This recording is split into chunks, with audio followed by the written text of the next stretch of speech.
La gestion des fleuves qui traversent plusieurs pays est l'objet d'accords bilatéraux entre les pays concernés. Aujourd'hui, il n'existe pas de droit international de l'eau. C'est un grand projet dans le cadre de l'ONU qui vise effectivement à mettre en place des règles internationales pour partager l'eau des grands fleuves. Cette question n'a pas encore abouti et les accords actuels sont les accords bilatéraux dans lesquels les États en amont des fleuves ont un grand avantage par rapport aux États qui sont en aval des fleuves. On voit là donc la mise en place d'un discours et de tensions internationales autour de cette question de l'eau, tensions qui vont s'accroître au XXIe siècle. Il est grand temps de mettre en place donc un droit international de l'eau. On recommence. La fixation des règles de partage des eaux traversant plusieurs pays et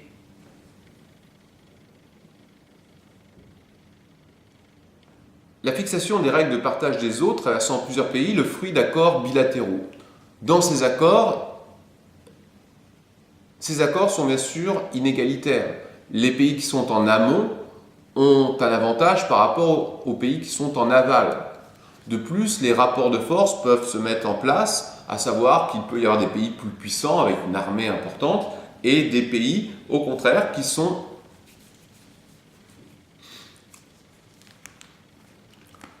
la fixation des règles de partage des eaux traversant plusieurs pays, le fruit d'accords bilatéraux.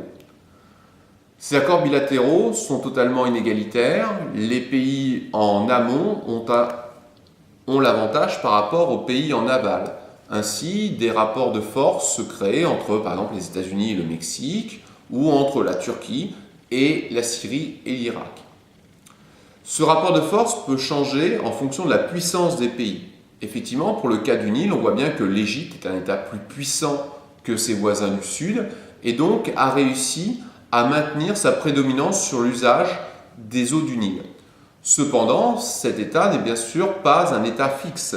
Les choses peuvent changer. Ainsi, on voit l'émergence d'un pays comme l'Éthiopie qui veut mettre en place des programmes de barrages pour capter une partie des eaux du Nil et ainsi développer des espaces irrigués ou développer l'hydroélectricité. Les tensions sont visibles entre l'Éthiopie, le Soudan et l'Égypte. Alors, que faut-il faire ? À l'évidence, il faut construire un droit international de l'eau.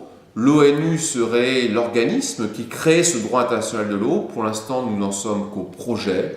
Rien n'est abouti.